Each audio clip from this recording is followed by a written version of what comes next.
महिला जब अपना आजाद चेहरा देखती है तो वो बड़ा अपरिचित सा लगता है। ये कौन आ गया, ये कौन है, मैं इसको जानती नहीं। उसने अभी अपने आप को वैसा ही जाना है जैसा उसे दूसरों ने दिखाया है। महिला को आपने भीतरी तौर पर एक सामाजिक गुलाम बना दिया। वो बात बात पे समाज का मुंह देखती, क्या मैं अच्छी लग रही हूँ, क्या तुम मुझे स्वीकार करोगे। ये गुलामी के लक्षण है। मैं कोई छवि नहीं दे रहा हूं, मैं कह रहा हूं तुम सब छवियों से मुक्त हो जाओ। आचार्य जी, मुझे पता है इस विषय पर अगर मैं आपसे बात करूंगा तो पूरी रात इसी विषय पर निकल जाएगी, और ये बहुत सारे सवाल जो अनेक लोगों के मेरे पास हैं। तो उसमें एक सवाल ये भी है, एक शब्द आजकल हम सुनते हैं, आत्मनिर्भर। आज बहुत सारे डेटा बताते हैं कि महिलाओं की स्थिति पहले से बेहतर हो रही है, वे आत्मनिर्भर बन रही हैं। आप इसे किस तरह देखते हो? किन क्षेत्रों में आप देखते हैं कि महिलाएं अब आत्मनिर्भर होने लगी हैं? देखिए, जो नई पीढ़ी है, कुछ हद तक इससे थोड़ा पहले की भी पीढ़ी, जेन ज़ी और इससे पहले, तो इनका ग्रॉस एनरोलमेंट रेशियो तो बढ़ा ही है, हम जानते हैं। बल्कि जब कॉलेजी शिक्षा की बात आती है तो कुछ परसेंटेज पॉइंट से महिलाओं का जो जीईआर है वो पुरुषों से थोड़ा ऊपर ही हो गया है। तो उस अर्थ में हम कह सकते हैं कि महिलाओं ने प्रगति करी है। एक दो और बातें हैं जिनको आप उल्लेख कर सकते हैं। एक है कि महिलाएं आगे बढ़ रही हैं, लेकिन जब मैं मोटे तौर पे देखता हूं व्यापक आंकड़े, द मैक्रो इंडिकेटर्स, तो मुझे तो कहीं ऐसी कोई सुनहरी आशा दिखाई नहीं देती कि महिलाएं वास्तव में आत्मनिर्भर हो रही हैं, कि आगे बढ़ रही हैं, कि सशक्त हो रही हैं। ऐसा तो कुछ भी नहीं है। देखिए, हमारा जो फीमेल लेबर पार्टिसिपेशन रेट है वो बीच में तो जितना सन 2000 में होता था उससे भी नीचे गिर गया था। अभी पिछले 2-4 साल में वो थोड़ा सा बढ़ा है, लेकिन फिर भी वो पश्चिम की अपेक्षा, विकसित राष्ट्रों की अपेक्षा बहुत कम है। आत्मनिर्भरता की जब बात आती है तो आमतौर पर हम सोचते हैं कि इस तरह का काम अर्बन एरियाज में हो रहा होगा। शहरी महिलाएं वो पढ़ी लिखी हैं, आधुनिक हैं, खुली। तो आपको ताज्जुब होगा ये जान के कि शहरी महिलाओं का लेबर पार्टिसिपेशन रेट ग्रामीण महिलाओं की तुलना में बहुत बहुत कम है। थोड़ा बहुत नहीं, 2-4 परसेंटेज पॉइंट नहीं, मेरे ख्याल से 25% और 38-40%, इतना फासला है, इतना फासला है। तो कहां आत्मनिर्भर बन रही हैं? बल्कि शहरों में आती हैं। शहरों में हैं तो संभावना यह है कि पढ़ी लिखी होंगी। शहरों में आती हैं तो वो और ज्यादा घर में हम पा रहे हैं कि सीमित हो रही हैं। ग्रामीण इलाकों में हैं तो कम से कम जा रही हैं तो खेतों पे काम कर रही हैं। खेतों पे 42% जो फार्म लेबर है, जो श्रम है, वो महिलाओं द्वारा किया जाता है ग्रामीण क्षेत्रों में। पर शहरी क्षेत्रों में तो हमें वो होता भी नहीं दिखाई दे रहा है। एक और आपको आंकड़ा देता हूं। भारत की जो आईटी कैपिटल है वो बैंगलोर है। अगर आपसे मैं कहूं कि किसी आप सशक्त और लिबरेटेड महिला की कल्पना करिए तो आप इन्हीं 2-3 जगहों में कहीं पर करोगे। मुंबई में सोच लोगे, या बेंगलोर में सोच लोगे आप, या शायद पुणे, हैदराबाद, यहां कहीं सोचोगे कि यहां पर होगी महिला। और कर्नाटक दक्षिण के विकसित राज्यों में हम गिनते हैं ना, वहां पर कर्नाटक में जो डोमेस्टिक वायलेंस और स्पाउसल वायलेंस का जो इंसिडेंस है, जो दर है, वो भारत में सबसे ज्यादा है, बिहार से भी ज्यादा है। तो पढ़ लिख करके कहां महिला सशक्त हो रही है? वो तो घर में और पिट रही है। मैं आपके सामने एक और आंकड़ा रखता हूं। 2017 में भारत में जो क्राइम अगेंस्ट विमेन थे वो लगभग 3,10,000 के आसपास थे। और 2023 का जो आंकड़ा है वो 4 लाख से ऊपर का है, 4.5 लाख का है, या ऐसे ही कुछ आंकड़ा है। माने बहुत बड़ी वृद्धि है 6 साल के भीतर। आचार्य जी, इसका एक कारण ये भी हो सकता है कि जो महिलाएं पहले घर में रिपोर्टिंग नहीं करती, रिपोर्टिंग कर रही, अब रिपोर्टिंग ज्यादा होने लगी। बिल्कुल बिल्कुल, मैं उसको मानता हूं, लेकिन जो मृत्यु होती है उसकी रिपोर्टिंग तो पहले भी होती थी ना। डाउरी डेथ्स की तो दर बढ़ती ही जा रही है। हम आप यहां बैठे हैं, अगर हम 1.5 घंटे बात करेंगे तो भारत में प्रति 1.5 घंटे में एक डाउरी डेथ हो रही है। भारत में हम अगर 1.5 घंटे बात करेंगे तो उतनी देर में 6 बलात्कार हो जाएंगे। 1.5 घंटे में 6 या 7 बलात्कार हो जाते हैं, 1.5 घंटे में एक दहेज हत्या हो जाती है। और ये दर कहीं से कम होती नजर नहीं आ रही है। और मैं इसमें सरकारों को बहुत दोष नहीं दे सकता, क्योंकि दहेज को अपराध तो विधि द्वारा बनाया जा चुका है, उसके लिए कानून है। आप महिला पर हाथ उठाओगे तो आप जेल जाओगे, उसके लिए भी कानून है। बल्कि बहुतों को तो कहना है कि 498A वगैरह वो पुरुषों पर भारी पड़ रहे हैं। तो कानून तो हमने इतने सारे बना दिए, सरकारें अब और क्या करें। अभी मैं नहीं कह रहा सरकार काम पूरा हो गया, अभी बहुत कुछ करा जाना बाकी है सरकार के द्वारा भी। लेकिन सरकारें अपनी ओर से आती गई, काम करती गई, लेकिन हम पा रहे हैं कि मामला तो गड़बड़ ही होता जा रहा है। सरकारें स्त्री और पुरुष, उदाहरण के लिए पति और पत्नी के अंतरंग संबंधों में तो हस्तक्षेप नहीं कर सकती ना। अब बेडरूम में तो सरकार नहीं आएंगी ना। अब भारत में हर 3 जोड़ों में से एक में स्पाउसल वायलेंस पाया जाता है, देखने को मिल रहा है। 3 अगर जोड़े हैं, कोई भी 3 जोड़े, तो उसमें एक ऐसा होगा जहां पत्नी की पिटाई हो रही है। अब इसमें सरकार बेचारी क्या कर लेगी। तो आचार्य जी, कानून इतने सशक्त हैं, कानून के अलावा फिर क्या ऐसा किया जा सकता है कि ये सारी चीजें कम हो जाएं? उसके भीतर जो धारणा है ना कि मुझे बर्दाश्त करना है, कि मुझे दुनिया के आगे तो भले ही निकल के खड़ी हो जाऊं, पर अगर पतिदेव पिटाई करेंगे तो मुझे तो उनके चरणों में ही अपना स्थान ग्रहण करना है, ये बात हटानी पड़ेगी। और खेद की बात यह है कि ये बात सांस्कृतिक बना दी गई है, पवित्र बना दी गई है, तो इसीलिए आसानी से हट नहीं रही। कई महिलाओं से हट भी गई है, पर अभी भी बहुत बड़ा वर्ग है जो मार खाने को तैयार बैठा हुआ है। और इस मोर्चे पर महिला की मदद सरकारें नहीं कर पाएंगी, सरकारों के लिए बड़ा मुश्किल होगा। इस मोर्चे पर तो महिला को अपनी मदद स्वयं ही करनी पड़ेगी। तो आपको लगता है महिलाएं जब, जैसा कि आपने महिला आरक्षण की भी बात की थी, महिलाएं जब राजनीति में आगे आएंगी तो अपने लिए और बेहतर कानून बना पाएंगी, बेहतर निर्णय ले पाएंगी? कैसे आएंगी आगे, कौन सी महिला आएगी? राजनीति तो सशक्तिकरण का शिखर होता है, वहां तक वो पहुंचेगी कैसे? घर से ही तो निकलेगी बच्ची, और घर से हम उसको निकलने नहीं दे रहे। जिस बच्ची को आप घर में आवाज उठाकर बात करने की इजाजत नहीं दे रहे, वो राजनीतिक मंचों पर कैसे आवाज उठाकर बात करेगी बताइए। तो आप उससे कह रहे हो कि पढ़ो लिखो, अच्छी बच्ची बनो, लेकिन आवाज मत उठाना। अब वो कैसे नेतृत्व दर्शाएगी, कैसे बड़े बड़े मंचों से और लोकसभा, राज्यसभा और विधानसभाओं में वो कैसे दहाड़ेगी? हम उसे दहाड़ने की अनुमति भी देते हैं क्या? जैसे ही वो दहाड़ने लग जाती है हम कह देते हैं कि अरे ये तो बदतमीज है, इसके माँ बाप ने इसको संस्कार नहीं सिखाए। तो आप आरक्षण कर भी दोगे तो 33% महिलाएं पहुंच जाएंगी। 13% तो अभी भी है ना, वर्तमान लोकसभा में भी 74 है 543 में से पहुंची तो हुई हैं, और उनमें से कुछ बहुत प्रभावी हैं, मैं उनका सम्मान भी करता हूं। पर देखिए, ईमानदारी की बात यह है कि ज्यादातर महिलाएं जो पहुंचती रही हैं हमारी असेंबलीज में, हमारी संसदों में, वो या तो राजनीतिक घरानों से आती हैं, या फिर उनके कुछ राजनीतिक पैटर्न्स होते हैं, या कई बार तो, बड़े खेद की बात है पर कहना पड़ रहा है, कई बार तो उनको वहां बस इसलिए पहुंचा दिया जाता है क्योंकि वहां पहुंचाने से पीआर का फायदा हो जाता है। अभिनेत्रियों को वहां बैठा दिया, किसी और को बैठा दिया। कुछ अभिनेत्रियां निश्चित रूप से राजनीतिक रूप से भी बड़ी परिपक्व होती हैं, सशक्त होती हैं, मैं उनकी बात नहीं कर रहा, पर अभी तक होता क्या रहा है, एक खाना पूर्ति करनी है, ज्यादातर एक कोटा है जिसको किसी तरह से भरना है, फिल करना है। तो आप 33% कर दोगे तो फिर वही होने लगेगा कि मंत्री जी की बेटी हैं, वो सांसद बन के पहुंच गई क्योंकि उनके ऊपर मंत्री जी का वरद हस्त था।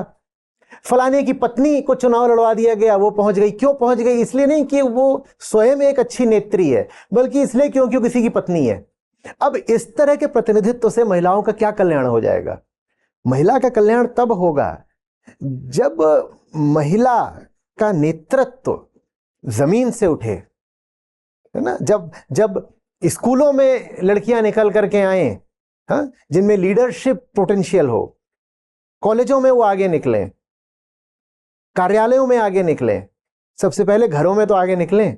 जब घर में सिरमौर हमेशा पुरुष को ही रहना है, तो मैं बहुत मासूम सा सवाल कर रहा हूं, बताओ लड़की नेता कैसे बनेगी? जब उसको पति, पिता और पुत्र के नीचे नीचे ही रहना है, तो ये नीचे रहने वाला जीव नेतृत्व कैसे दिखाएगा? बताओ। तो जो हमारी ये जो प्रचलित संस्कृति है यही आड़े आ रही है, और उसमें हमने इस बात को बिल्कुल एक वर्च्यू की तरह ले लिया है कि नहीं नहीं, लड़की तो वही अच्छी है जो सॉफ्ट स्पोकन हो, जो कम बोलती हो, जो दब के रहती हो, वो आश्रित भी रहती हो तो कोई बात नहीं, पर अवज्ञा ना करे। उसका आश्रिता होना ठीक है पर उसका विद्रोही होना ठीक नहीं है।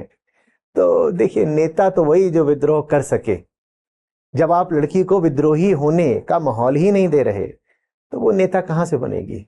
आचार्य जी, जब हैप्पीनेस विदाउट रीजन की हम बात करते हैं, आपको क्या लगता है कि महिलाएं ज्यादा रीजन की तलाश करती हैं? अगर हम सोशल मीडिया पर देख लें, उन्हें वैलिडेशन ज्यादा चाहिए होता है, क्या ऐसा है? या यही एक कारण भी है कि वो ज्यादा शिकार बनती हैं उन कंपनीज का जो ऐसे प्रोडक्ट्स बेचती हैं जो सोशल मीडिया पर अनेक तरह की रील्स महिलाओं से संबंधित आती हैं, ऐसे एडवर्टाइजमेंट्स आते हैं। देखिए, जिसको आपने गुलाम बना दिया ना, वो बात बात पे अपने मालिक का मुंह तकेगा ही।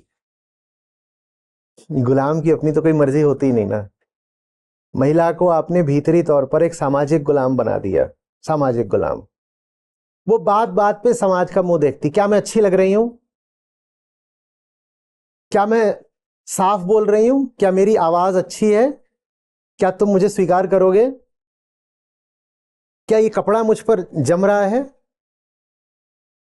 ये गुलामी के लक्षण है। आप दूसरों की आंखों में अपनी छवि देखना चाहते हो। आप एक रिफ्लेक्टेड अवेयरनेस में जी रहे हो, जैसे कि आपके पास अपनी आंखें ही ना हो। और ये क्यों हो रहा है?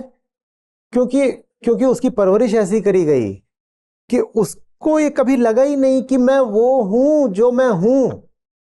उसको ये लगा है कि मैं वो हूं जो दूसरे कहते हैं कि मैं हूं। और चूंकि आपने जैसे कहा कि अब लाखों महिलाओं से वास्ता पड़ता है, हमारा 1.5 लाख छात्रों की गीता कम्युनिटी है जिसमें लगभग आधी महिलाएं ही हैं। उनको बड़ी समस्या खड़ी हो जाती है कि अगर मैं वो नहीं हूं जो दूसरे मुझे बताते हैं कि मैं हूं, तो फिर मैं हूं क्या? उनके आगे एक बड़ी वैक्यूम, एक रिक्तता खड़ी हो जाती है, परेशान हो जाती हैं। कह रही अभी तक तो मुझे लगता था कि मैं अच्छी मां हूं, पर अगर मां होना मेरी पहचान नहीं पहली तो मैं कौन हूं? मैं अच्छी पत्नी हूं मैं धार्मिक हूं, मैं संस्कारी हूं, मैं सुंदर दिखती हूं, या मैं जैसी भी हूं, मैं मोटी दिखती हूं, मैं जैसी भी हूं। पर मुझे ये सब दूसरों ने बता दिया कि तुम ये सब कुछ हो भाई, तुम ये हो, तुम्हें ऐसे जीना है, तुम्हें ये कर्म करने, तुम्हें ये आचरण करना है, ऐसा तुम्हारा कर्तव्य है। मुझे ये सब बता दिया गया और मैं उस पर चल रही थी, मैं भुगत रही थी। मुझे दुख हो रहा था, कष्ट होता था, बंधन होता था, पर चलो, मुझे जीने के लिए एक विधान तो मिला हुआ था, एक पटरी, एक नक्शा तो मिला हुआ था कि इस पर चल लो। आपने अगर मुझे ये बता दिया कि ये सब कुछ तो आयातित है, बाहरी है, आपने अगर मुझे दिखा दिया कि ये सब तो कहीं ना कहीं गुलामी, दासता का लक्षण है, तो ये मुक्ति बड़ी अजनबी लगती है मुझको। मैं जीऊं कैसे? क्योंकि अभ्यास ही नहीं है, मुझे पता ही नहीं है कि मनुष्य के तौर पर मैं कौन हूं। लेकिन इस बेचैनी, इस अड़चन से गुजरना पड़ेगा। हम स्वयं के प्रति अजनबी हो गए हैं। महिला जब अपना आजाद चेहरा देखती है तो वो बड़ा अपरिचित सा लगता है। ये कौन आ गया? ये कौन है? मैं इसको जानती नहीं। उसने अभी अपने आप को वैसा ही जाना है जैसा उसे दूसरों ने दिखाया है। महिला को ये जो आजादी से अपरिचय है, इसकी वेदना से गुजरना पड़ेगा। धीरे धीरे करके वो जब अभ्यस्त होने हो जाएगी, तब ठीक रहेगा। आचार्य जी, ये अभ्यास परवरिश में, परिवारों में, शिक्षा में किस तरह आएगा? हाँ, अब शिक्षा में आए इसके लिए अच्छे शिक्षक चाहिए परवरिश में आए इसके लिए अच्छे अभिभावक चाहिए, बस और कुछ नहीं है। समाज में आए इसके लिए अच्छा सामाजिक नेतृत्व चाहिए, और कुछ नहीं है। हाँ, एक चीज है जहां हमें ये चीज मिली हुई है, वो है भारत के संविधान में। भारत का संविधान एक बड़ा अच्छा वक्तव्य है। उसने महिलाओं को वो सब अधिकार दिए हैं जो उनको मिलने चाहिए, एक स्वस्थ वातावरण के लिए, अच्छी परवरिश के लिए। तो वो तो मिला हुआ है, लेकिन उसके अलावा बहुत कुछ है। वो बाहर निकलती है सड़क पर, उसको जो माहौल मिलता है वो स्वस्थ नहीं है। स्कूलों में जो माहौल मिल रहा है, मीडिया उसको जो कुछ दिखा रहा है, घर में उसको जिस तरह से बात सुनाई जा रही है, वो सब स्वस्थ नहीं है। वो बदलना पड़ेगा, उसी का प्रयास कर रहे हैं। देखिए आचार्य जी, आप बहुत संतुलन की बात करते हो। तब मुझे सवाल दूसरा ये है, आप क्या पितृसत्ता को और नारीवाद को एक ही खांचे में रखते हैं? बिल्कुल भी नहीं। नारीवाद और पितृसत्ता का का उत्तर नहीं है। नारीवाद पितृसत्ता के प्रति प्रतिक्रिया है, प्रतिक्रिया है। जिस तरह का नारीवाद हम देखते हैं, तो एक तरह की बेहोशी है, अपने प्रति अज्ञान, जिसने पितृसत्ता को जन्म दिया।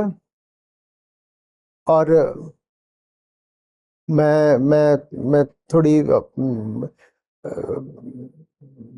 कुछ अफसोस के साथ लेकिन पूरी सावधानी के साथ कह रहा हूं कि एक दूसरे तरह की बेहोशी है जो प्रचलित किस्म का नारीवाद बन गई है। देखने में तो ऐसा लगता है जैसे ये दोनों बिल्कुल ही एक जैसे हैं। ऐसा तो बहुत कम लोग बोलते हैं। आपने कहा कि क्या एक ही खांचे के हैं।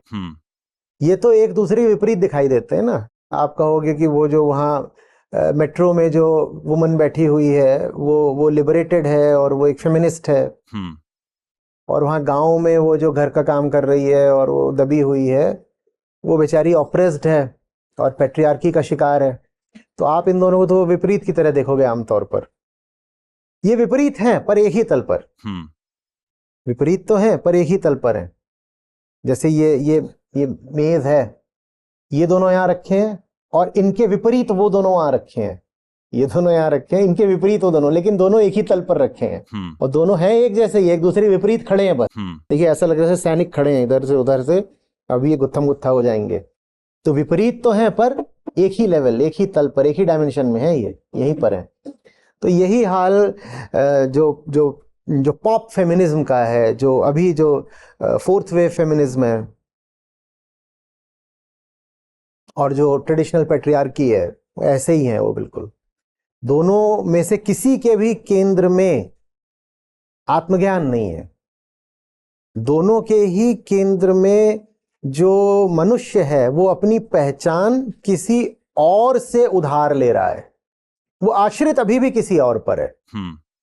वो अभी भी ये कह रहा है कि इस तरह का कर्म करूंगा तो लिबरेटेड कहलाऊंगा, इमेंसिपेटेड कहलाऊंगा, या वोक कहलाऊंगा, या इस तरह का कर्म करूंगा तो ऑप्रेस्ड कहलाऊंगा, कंजर्वेटिव या ट्रेडिशनल कहलाऊंगा। उसमें कहीं भी अभी बाहरी प्रभावों से मुक्ति की आकांक्षा नहीं है। तो इसीलिए जब हम बात करते हैं कि मनुष्य को मुक्त होना चाहिए और मनुष्यों में नारी आती है, नारी को भी आंतरिक तौर पर मुक्त होना चाहिए, तो ये बात फेमिनिज्म की नहीं है। यद्यपि जो मैं बहुत सारी बातें बोलता हूं ऐसा लगेंगी कि आचार्य जी तो फेमिनिज्म को सपोर्ट कर रहे हैं, और जो मेरे काम का नतीजा निकलना है वो इस अर्थ में बिल्कुल वो फेमिनिज्म का समर्थन करता है कि नारी का कल्याण होगा, क्योंकि ऊपरी तौर पर फेमिनिज्म भी यही चाहता है, महिला कल्याण। और जो मैं काम कर रहा हूं उसका भी नतीजा यही निकलना है, मनुष्य मात्र का कल्याण। तो वहां पर आपको समानता दिखेगी, लेकिन समानता बस उतनी ही है, उसके आगे की नहीं है। वहां पर नारी को एक ऑल्टरनेट इमेज दी जा रही है। तुम पहले ऐसी थी, अब उसके विपरीत, उसके विरोध में, उसकी प्रतिक्रिया में अब तुम ऐसी हो जाओ। ठीक है, मैं कोई छवि नहीं दे रहा हूं, मैं कह रहा हूं तुम सब छवियों से मुक्त हो जाओ। बहुत अंतर है जी। और आप अक्सर ये भी कहते हैं ना कि ऐसे बहुत सारे सच हैं जो महिलाओं को सुनने में कठिन लग सकते हैं, मगर उन्हें सुनने चाहिए। किस तरह के वो सच हैं? देखिए, जितनी हमारी बेड़ियां होती हैं ना, वो हमारी बैसाखियां भी होती हैं। बंधन कोई ऐसे ही नहीं स्वीकार कर लेता। पैट्रियार्की में अगर सिर्फ शोषण होता तो कब की ध्वस्त हो गई होती। पितृसत्ता इसलिए चली है क्योंकि वो एक तरह का समझौता है, वो एक करार है, अनुबंध है, वो एक व्यवस्था है जिसमें स्त्री और पुरुष को कुछ यदि कर्तव्य दिए गए हैं तो कुछ अधिकार और सुविधाएं भी दी गई हैं। और मुक्ति महिला से चाहती है कि तुम अपने वो अधिकार और वो सुविधाएं वापस कर दो, लौटा दो। किस तरह के अधिकार? तुम घर की रानी हो, तुम घर की देवी हो, तुम पूजी जाओगी, तुम गाड़ी से उतरोगी, तुम गाड़ी तो चलाओगी नहीं, गाड़ी तो कोई और पुरुष ही चलाएगा, पर जब तुम उतरोगी तो पुरुष तुम्हारे लिए दरवाजा खोलेगा, लेडीज फर्स्ट बोला जाएगा। हटाओ ना ये सब, क्या करना है? तुम जाओगी किसी के साथ अगर मिलने जुलने, डेट पर भी अगर जा रही हो, जो जेनजी में चलता है, तो आमतौर पर जो रेस्टोरेंट का कैफे का बिल होगा वो पुरुष भरेगा। हटाओ ना ये सब, क्या कर रहे हो? तुम्हारी सुरक्षा की जिम्मेदारी पुरुष उठाएगा, हटाओ ना। तुम्हारी सुरक्षा की जिम्मेदारी पुरुष नहीं, तुम्हारी अपनी है जिम्मेदारी, खुद उठाओ। वो जो रहता है ना कि एक गाड़ी के दो पहिए हैं, तो उसमें ये भी तो है ना कि सुविधा भी तो खूब रहती है। दोनों पहियों को अपना अपना दायरा बता दिया गया है और दोनों पहियों को बोल दिया कि ये काम जो है वो तुम्हें करना ही नहीं है, दूसरे का है। ये बात सुविधा की हो जाती है, ये काम मुझे करना ही नहीं, ये काम तो दूसरे का है। कमाकर तो पति ले आएगा, कमाने का काम पति का है। The man is the provider. नहीं, the man will not be the provider. तुम अपना देख लो। और मुझे लगता है अब तो महिलाएं सक्षम हो रही हैं, उस सब में भी धीरे धीरे। पर अभी भी बहुत सारी महिलाएं, चूंकि लगातार ही अपनी छात्राओं से वास्ता पड़ता रहता है, वो फाइनेंशियली इंडिपेंडेंट होने के बाद भी इमोशनली वल्नरेबल रहती हैं। वो बस एक आदत है पुरानी, वो हजारों साल पुरानी आदत है। वो कैसे निकालें उसको? और कितने दिन में ये आदत जाने वाली है पता नहीं, वो महिला पर है, उनके प्रण पर है, उनके प्रेम पर है। मुक्ति के प्रति प्रेम घना हो तो आदत कल चली जाए। अभी जब मैं आपसे बातें कर रहा हूं तो मुझे बहुत सारी तो अपनी चीजें याद आने लगी हैं और सही मायने में मुझे अपराध बोध होने लगा है। नहीं, अपराध बोध नहीं, इसको कहिए कि आत्मबोध, स्वयं को जानना। अपराध बोध भी करने में अहंकार की एक सूक्ष्म चाल हो सकती है। अपने आप को कहना कि मैं अपराधी हूं। मैं अपराधी हूं कह के इतना तो उसने कह दिया कि मैं हूं, उसने अपनी सत्ता तो बरकरार रखी ली है। मैं अपराधी नहीं हूं, मैं बस काल्पनिक हूं। मैंने बड़ी कल्पनाएं इकट्ठा कर रखी थी, मैं बड़े सपनों में जीता रहा हूं। मुझे यथार्थ पर उतरना है, मुझे जीवन के धरातल पर जीना है। यही कहलाती है सच्चाई। और जो इसके प्रति आग्रही होता है वो कहलाता है सत्यनिष्ठ। मुझे वैसे जीना है। आचार्य जी, हमने बहुत सारे विषयों पर बात करी। एक विषय जो अभी हाल का है, हम अक्सर क्या देखते हैं, महिलाओं के खिलाफ अगर देश में कोई अपराध हुआ, पूरा देश एक साथ सोशल मीडिया पर उसका विरोध करेगा, सड़कों पर भी उतर आएगा, मगर अचानक से फिर एकदम सब चीजें शांत हो जाती है। ये समाज की कौन सी मानसिकता आप देखते हैं? स्पाइक्स चाहिए, वो जो कहते हैं ना आजकल डोपामिन स्पाइक्स। हमें कभी इधर का मनोरंजन चाहिए, कभी उधर का मनोरंजन चाहिए। एक बहुत चुभती हुई आपको बात बताऊं, बुरा लगेगा, बहुत आहत होंगे और मुंह का स्वाद बिगड़ जाएगा। अभी पिछले 5-7 साल में भारत में कुछ बहुत जघन्य अपराध हुए। रेप मर्डर केसेस, जहां पहले बलात्कार किया फिर मार दिया। ऐसे ज्यादातर केसेस के बाद खूब गूगल सर्च में स्पाइक आई, लोग उस महिला का बलात्कृत शव देखना चाहते थे। यहां तक कि लोगों ने पॉर्न वेबसाइट्स पर जा जाके भी सर्च करा कि हमें दिखाओ। अरे हमें कहां महिला के जीवन में, उसके कल्याण या उत्थान में कोई रुचि है? हमारे लिए मनोरंजन है। और मीडिया भी तो यही करती है। महिला के खिलाफ कुछ हो जाता है तो वो और लाकर उसके निजी जीवन से सनसनीखेज बातें, तस्वीरें, कहानियां छापने लग जाती है और ऐसे वीडियोस पर या ऐसे न्यूज़ आइटम्स पर क्लिक्स मिलनी शुरू हो जाती हैं। लोगों को मनोरंजन चाहिए और 2-4 दिन वो मनोरंजन चलता है, उसके बाद वो समाप्त हो गया। देखिए ना, महिला को मार दिया गया, किसी को फर्क नहीं पड़ता, पर अगर उसका बलात्कार कर दिया गया तो कितनी सनसनी फैलती है। क्योंकि हम एक बहुत रुग्ण, बड़े बड़े विक्षिप्त समाज हैं। हमारी बड़ी रुचि है महिला के शरीर में, महिला के जीवन में, महिला के चेतना में हमारी कम रुचि है, उसके शरीर में बड़ी रुचि है। तो बलात्कार के मामले बड़ी, और उस रुचि में हमारा कहीं भी कोई ये उद्देश्य नहीं होता कि बलात्कार रुकने चाहिए। बलात्कार तो बढ़ ही रहे हैं। अभी हमने बात करी थी ना कि कितनी देर में कितने बलात्कार हो जाते हैं, कि बैठे बैठे अभी इतनी देर में हमने बात करी है 6 बलात्कार भारत में हो चुके हैं इतनी ही देर में, और ये 6 रिपोर्टेड रेप केसेस हैं। और इन रिपोर्टेड रेप केसेस में डोमेस्टिक रेप कहीं से शामिल नहीं है, जो कि जितने भी रेप केस रिपोर्ट होते हैं उससे कई गुना ज्यादा होता है। जो मैरिटल रेप होता है वो तो शामिल ही नहीं है। वो सब रोकने में कहाँ हमारी रुचि है? हमारी रुचि तो ये है कि अगर लड़की हो, वो भी आकर्षक हो, रेप हो गया हो, तो मुझे उस रेप की तस्वीरें दिखा दो, वीडियो मिल जाए तो और बढ़िया। हम तो इस किस्म के लोग हैं।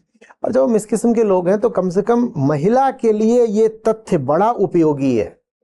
अगर मैं महिला आऊँ और मुझे दिख जाए कि ये जो दुनिया है ना, ये मेरा भला चाहती ही नहीं है, इसे मदद, इसे इसे इसे इसे सरोकार सिर्फ मेरे शरीर से है, अपनी वासना से है, अपने मनोरंजन से है, तो मैं कम से कम इस समाज की गुलामी करना तो छोड़ दूंगी ना भाई। जब तुम मेरा भला चाहते ही नहीं तो मैं काहे के लिए तुम्हारा ख्याल करूं, तुम्हारी कदर करूं?